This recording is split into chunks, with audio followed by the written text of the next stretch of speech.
Okay, we have Donald Trump and Bush, who's going to claw their way to the top to get the GOP nomination. Not many people are saying anything on the Democratic side because it's kind of boring. All you have is Hillary Clinton and Bernie Sanders and some other people that we don't care about. And even Sanders, who has some really cool ideas, not all of them, but some of them are all right. For a socialist. For a socialist. He, at least, is worth talking somewhat about, if nothing else, than for the crazy hair and the way he kind of talks like this, and I like that. So, we got Trump and we got Bush. If you were a voting man, which you are, and you were voting today, which you would do. Which I would do. Who would you vote for, Trump or Bush? And why? Oh, look at this. Again, all hypotheticals we're talking about today with a lot of road ahead of us. I think today I would probably jump on that surfboard and ride the wave in with Trump just to see what he can do for us. Because if he can do half of what he says he can do for us, we're that much more ahead than we are right now. And I find that exciting. Which is nowhere. We're nowhere, folks. Right. So we need to be somewhere. And you got to look, when you're going to vote, I don't care what they really have done even in the past as far as like positions and stuff, because positions change. What have they done in the real world?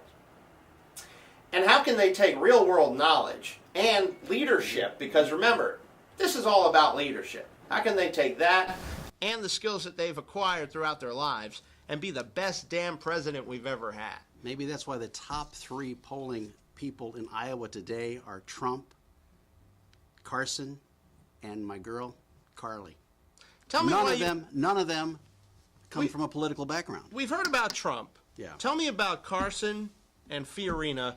Why do you like them? Tell me more about what's drawing you to them and why they're polling well. Well, I can't say that I'm personally drawn to the doctor for what I believe a lot of other people are for. I mean, I think they like his smooth, easygoing, straightforward, intellectual demeanor, a little sense of humor that comes at you when you don't see it coming. He's dry, though. He's dry. He's dry, but I think people in their own minds rationalize it. Well, I could tolerate that or put up with that. He may not be the face I'd want to see on a dollar bill, but he's going to help us keep dollar bills in our pocket. He's going to come from a different angle, a different place, and put a new, fresh face on America. And with Carly, I mean, again, a non-politician, but a success in the boardroom, executive decisions, decision maker, competency, a drive to get in there and do what she knows this country needs and what she believes is right. So I find it exciting that, again, Trump, Carson, and Carly, the three of them, non-politicians, top three positions in Iowa. Right? Got fired from HP, though. How does she answer that?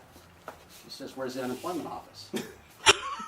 But if you're running as a successful CEO and you get fired from your big position, how does that make you qualified? That's what I'm asking. Well, I'm going to jump back to the cliche. I mean, unless you've been down, you don't know how good it feels to be up. As somebody with a track record, I'd rather see somebody with real life experience, somebody who has been given the green slip or the pink slip. I just got one from one of my jobs, absolutely. Yeah. So I know how it feels. But you grow from that, and I think she picked herself up, and she's out there, and she's telling it like she believes it should be. And that's what I want in a candidate, somebody that's going to not do so much parsing and attempt to manipulate the media, but actually say, this is what I'm prepared to do, hear what I have to say, and maybe together we can make this country stronger and better. I like it. I like Carson. I've interviewed his campaign super PAC man, who actually is, that's funny, super PAC man. Doesn't play it, but loves it. I'm thinking about the video game now. But anyway, you got this guy, Carson.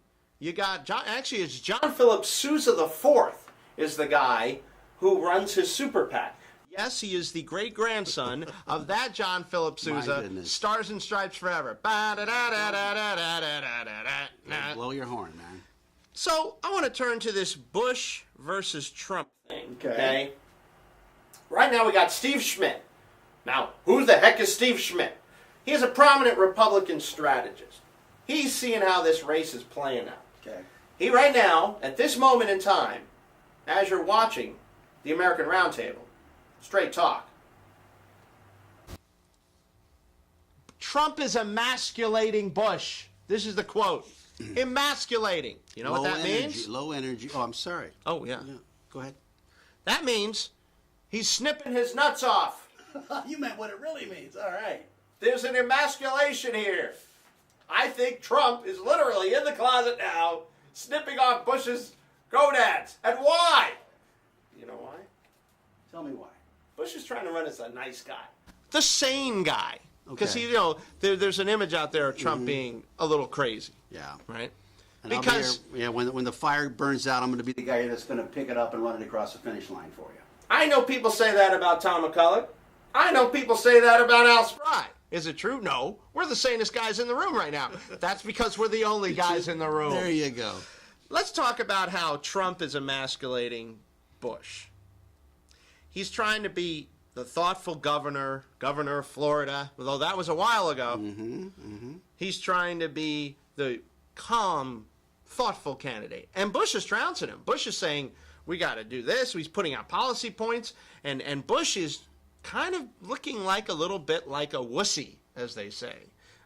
Your take. Well, we addressed this a couple of weeks back, and I think part of that is his style. I think it's almost a Bush trait where when the cameras are rolling, how do I articulate what I really feel and what I think? I've memorized a few lines, and I can certainly talk about some of my successes in the past, but when it comes to addressing a question straight on, it's the deer in the headlights look, and I think that flows through the family tree a little bit. A little inbreeding there, would you say, Tom? Anyway. Who said that? Anyway, according to this prominent Republican strategist, Steve Schmidt, Bush is being mocked regularly by Trump for being a, quote, I love this one, low-energy person, unquote, but still a nice guy. Now, this is how brilliant Trump is. Who wants a nice guy as president? You know the last nice guy we had as president? Jimmy Carter. Hell of a nice guy, terrible president. Exactly, Your take. exactly. What do I say from that? Yeah, nobody wants a low-energy guy. I mean, even Obama musters the energy to go golfing every other day.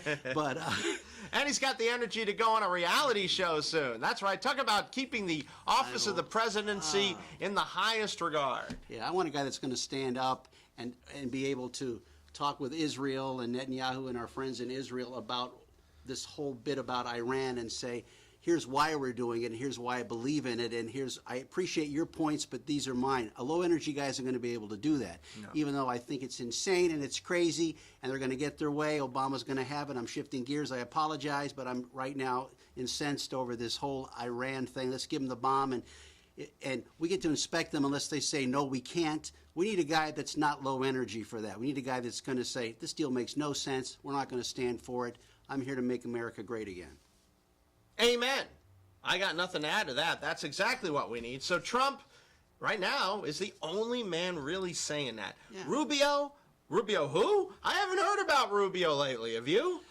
Well, I heard a little bit, and that is as it relates to fundraising. Silicon Valley in California, evidently all of the, not all, but a great many of the very well-off people are throwing a great deal of money at him right now, hoping that he's going to be the guy, as opposed to any other low-energy candidate in the Republican side. Well, exactly. I mean, the only thing I see Rubio saying in the research that I do, which is thorough, I just want you to know, is that he doesn't want the Department of Education anymore. That's it. This is kind of a yawner.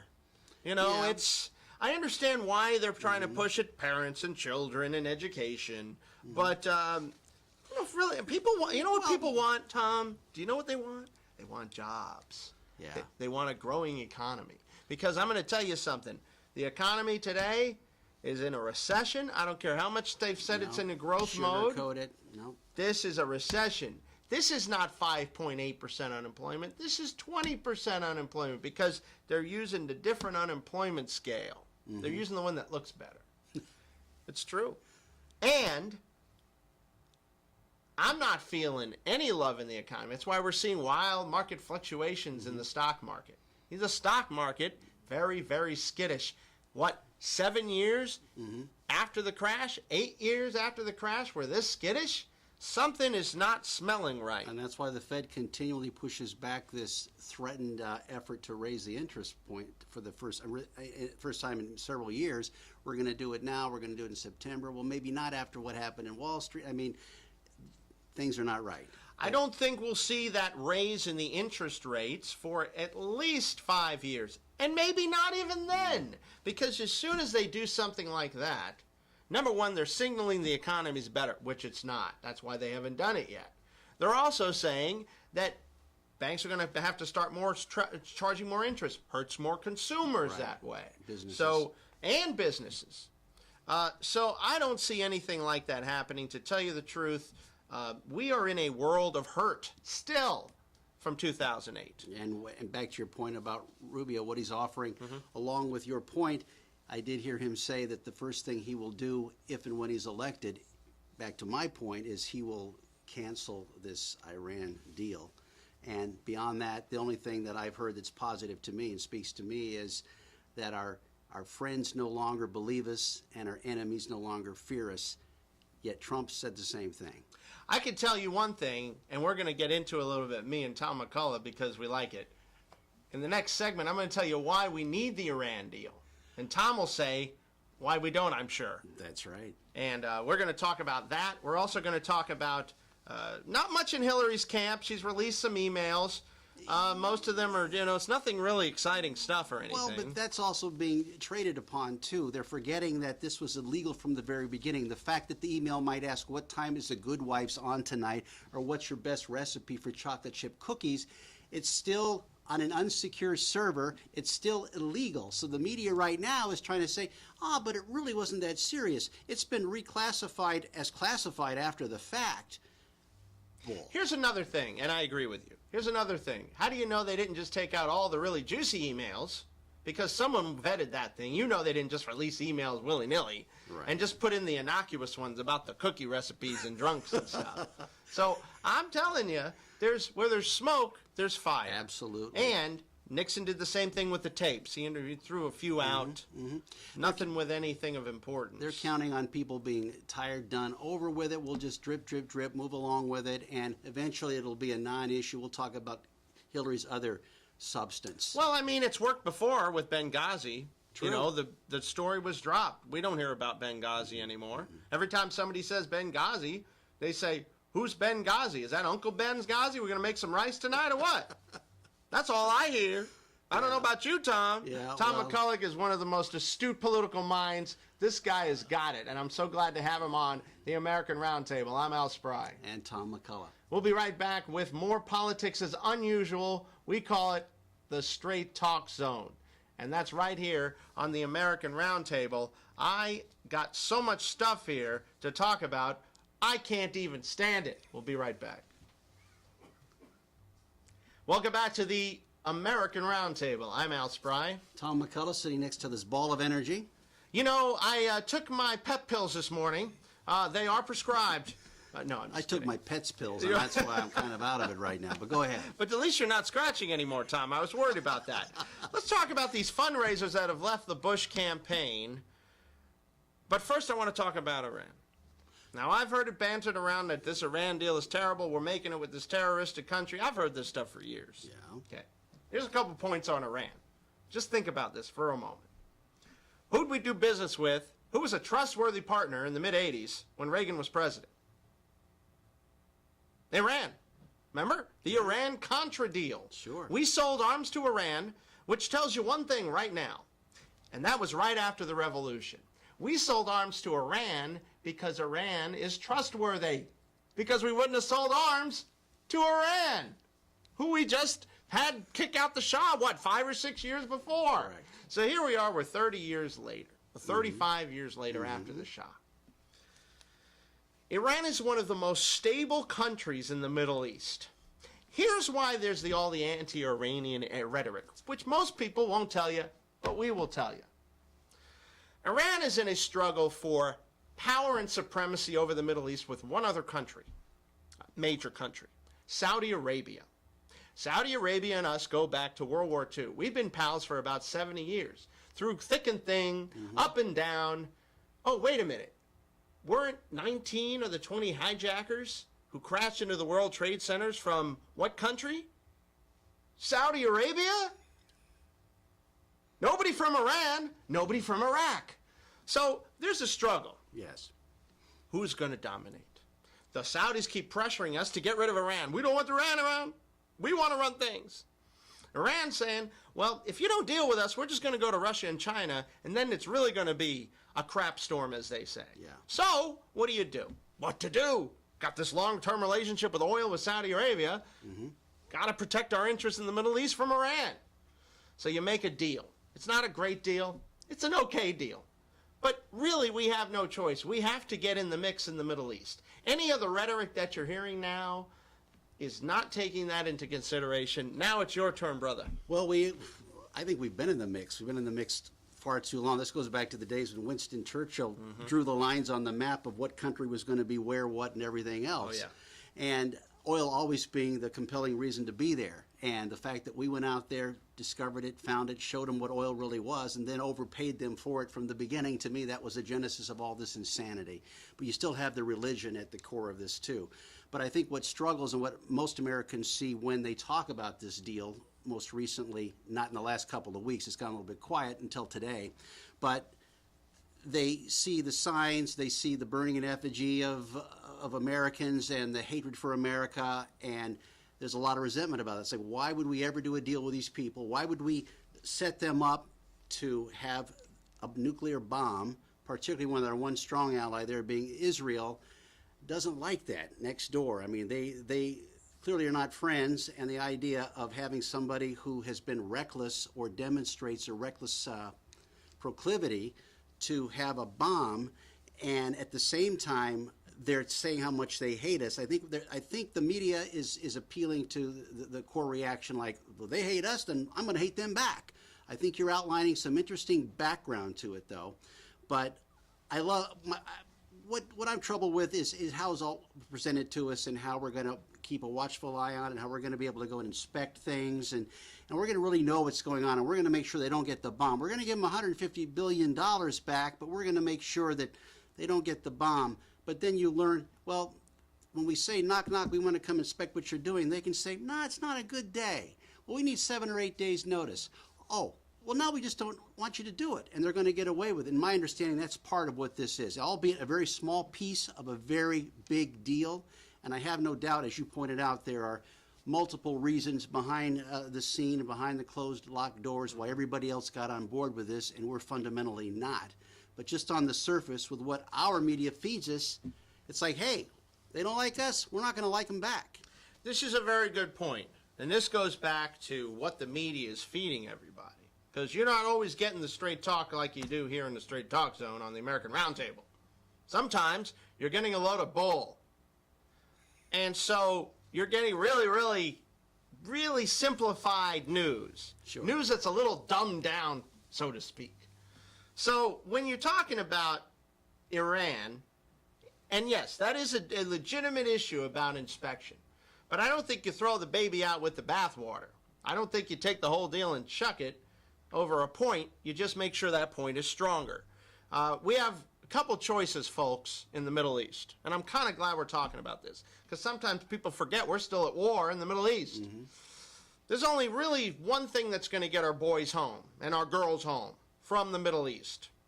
Because otherwise we're going to have endless warfare. I don't think anybody wants that except the war profiteers. Well, probably writing a bigger check to those countries. But go ahead, I'm sorry. Right.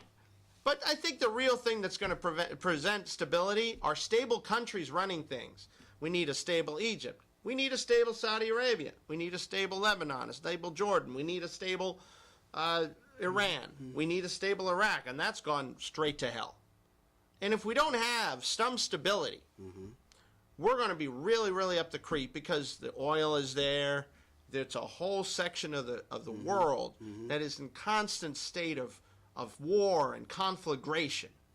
And if we don't promote something in the neighborhood stability, after promoting instability for quite a few years mm-hmm. with the Iraq War and the war in Afghanistan, mm-hmm. I think that things long term are not going to look rosy at all. So I think anything that promotes stability is a good thing. When they say they hate America, when they say they hate America and all that, Saudis say they hate America.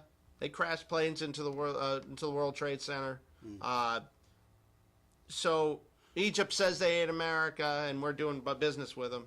Yeah. I'm sure there's still some Vietnamese making suits for us that still hate America. Okay? Mm-hmm.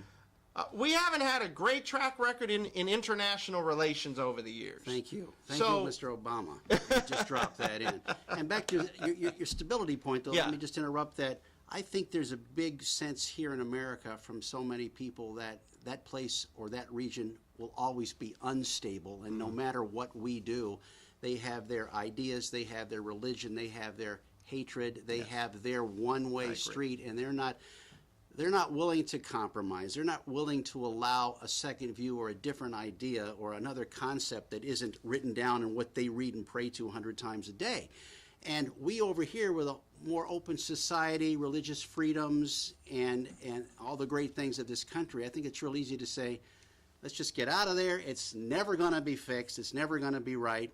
But I'm going to loop that back to your point, which I think was bright and right on. We need to at least make the effort to find some stabilization there. And I think that's where Israel comes in as a very strong anchor for us. Yet at the same time, we're writing, millions of dollars of checks to buy everybody else's friendship and quote-unquote stability through all of this. Well, I'm going to tell you my point on Israel, okay? Israel supplies the United States, and a lot of people don't even know this, with enormous amounts of technological development.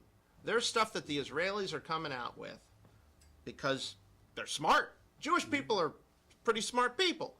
They're coming up with ways in the medical field and in technology of in all different facets, including military technology, which we're using, robotic technology, growing organs, all kinds of stuff coming out of Israel.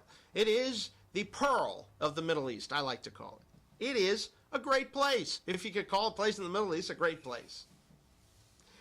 And I know that it is, and it's cosmopolitan. It's not 100% Jewish. I know people think that. Right. There's a fairly substantial Muslim population, but they're normal Muslims. I mean to say they're not fanatical.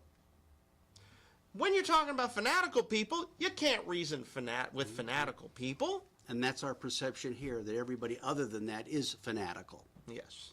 Yes. So I think that Israel presents something in the Iranian deal which nobody's talking about in the media. They are a check on Iranian power. Why do I say that? Because they have nukes, lots of them. Right. It's just a big secret. No one ever talks about the massive amounts of Israeli nukes that exist, because they do. And if Iran got a little uppity and wanted to do something, Israel would just cut loose with the nukes. Well, that's why I think we should have been a bit more diplomatic and maybe had a few more closed-door direct conversations with our friends over there to let them know that we do appreciate their value, the fact that they are the force field for us over there, and we know they'll stand up. They've got the muscle. They're the first guys to run to the jets and take off if the wind shifts in the wrong direction. They have to. Yeah. It's a preservation thing. Exactly. They want to stay alive. Imagine that. So I think we have a lot to look at, but I will tell you this, Tom. A day in politics is a lifetime, and it's never boring in U.S. or international politics, and that's why we're here with this show, which is called the American Roundtable, the Straight Talk Zone, right here. It's politics as unusual. Coming up, we're going to talk about some Jeb fundraisers that have left the fold. Uh-oh, trouble for the Jeb Bush campaign. I think so. What else could you call it? I'm Al Spry. And Tom McCullough. This is the American Roundtable. We'll be right back after this. Welcome back to the American Roundtable. Politics is unusual. That's right. You've entered the Straight Talk Zone. I'm Al Spry. And Tom McCullough. Do I crack you up? I know I do. You do. Straight to the, yeah. Well, it's because we like the straight talk, baby. No spin zone. O'Reilly's got that. But right. You know what? We're studlier than O'Reilly, and we like it that way. Let's talk about Jeb Bush and his people leaving him. You know, Jeb Bush is feeling a little lonely lately. Okay. I want to say that I think he needs a cuddle. He might even need a hug. I ain't going to snuggle with him, though. That's Dick Cheney's job. Oh, did I say that? 3 top Jeb Bush fundraisers have abruptly parted ways with his presidential campaign on Friday, amid internal personality conflicts and questions about the strength of his candidacy. This is according to Politico. Very good publication, by the way. Different versions of what happened, but basically, the Florida-based fundraising consultants, as you know, Bush is based out of Miami. These consultants named Chris Money, I love that name for a consultant, Trey McCarley, and Debbie Alexander have said they voluntarily quit the campaign, although they were still working with Bush's super PAC because they want to get paid. Your take, Tom. There's no take on that. That's pretty straightforward. That's real stuff. The name of the PAC is the Right to Rise Super PAC. The right to run super PAC? Run away? The right to run away does super have, PAC. Does it have the right to run or run away? All I know is when I hear Right to Rise Super PAC, I'm thinking Viagra. So let's talk about these three consultants. They worked under the same contract. Mm-hmm. They quit. None of them responded to requests for comment. However, here's what Bush spokesman said. This is Tim Miller. The quote is, and I love when they still call governors governor, even though they haven't been governor for 15 years. So they say, Governor Bush has the widest and deepest fundraising operation of any candidate in the field. I will agree with that. Ann Herberger, a longtime aide with more than 2 decades of experience in state and national politics, will continue to lead the operation in Florida with our team in Miami. Of course, the departures come at a time for uncertainty for Jeb Bush. He's had massive success raising money for his super PAC.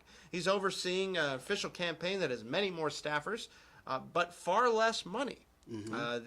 Something's happening. The donations are not as large as they were earlier on when he looked like the man, the front runner, the guy who's going to take it all and carry the Bush name to glory a third time. Even when you have Trump declining contributions, he's still losing money. You think people that have that full wallet that want to throw it in one direction. Well, and another thing about the Bush campaign, they're spending like sailors, brother. Yeah.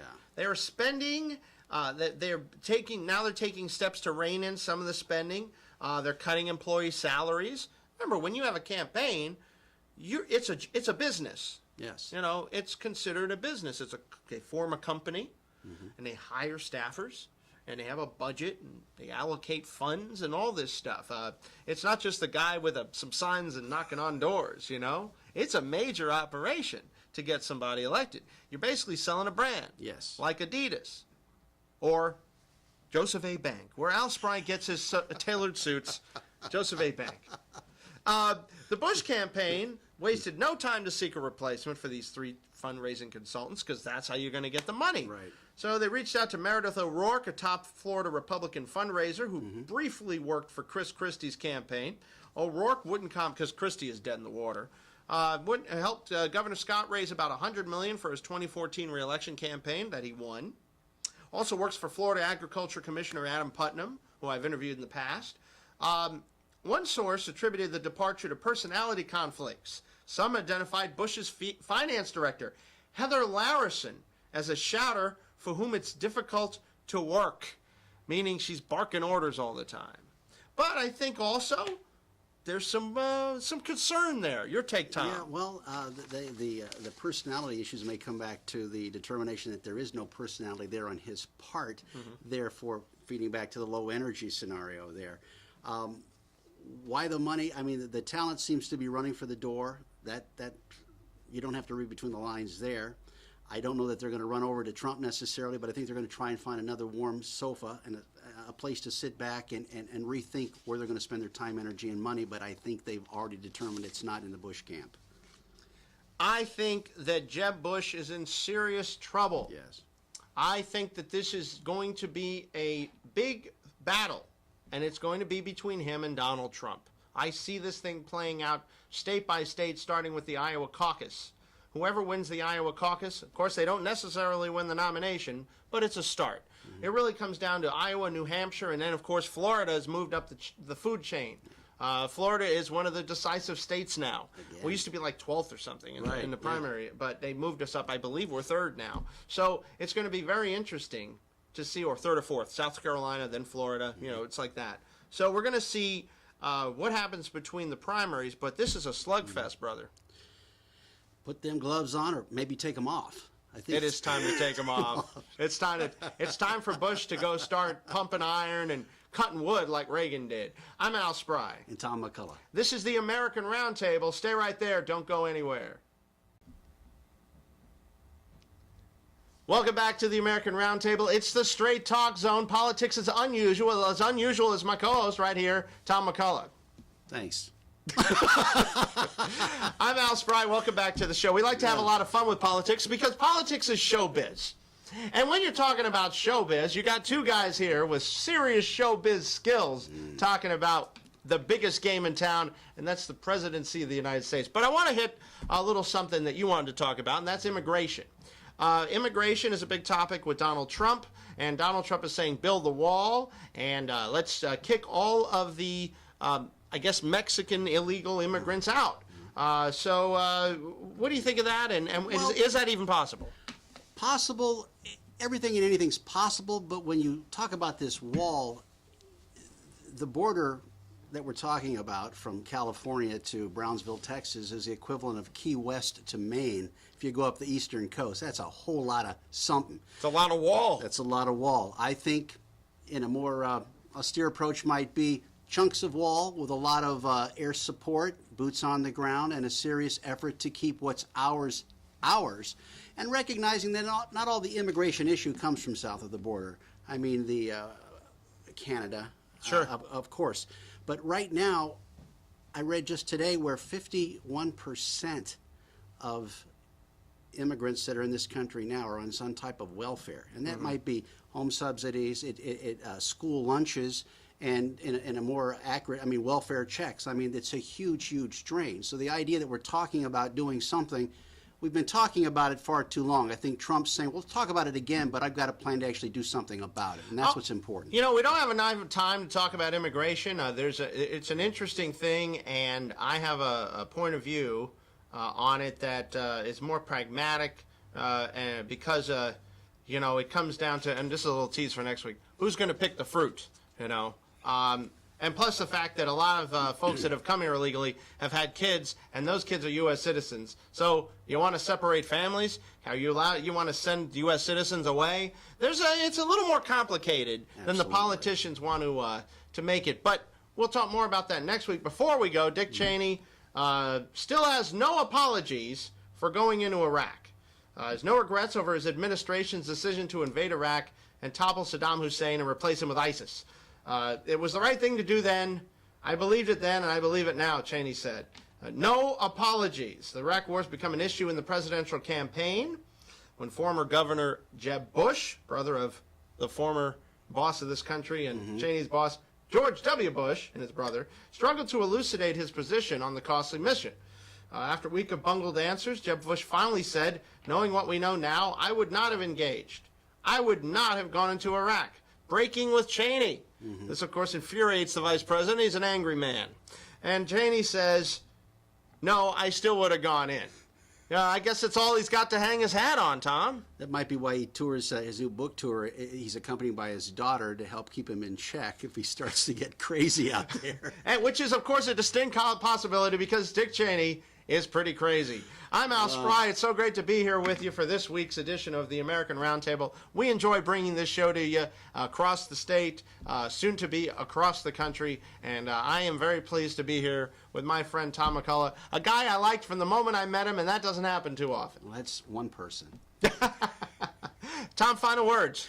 Just thanks for tuning in. We love having you with us, and hopefully we spark a little thought and a little, maybe a fight or two inside the house. I'm Al Spry. Tom McCullough. This is the American Roundtable.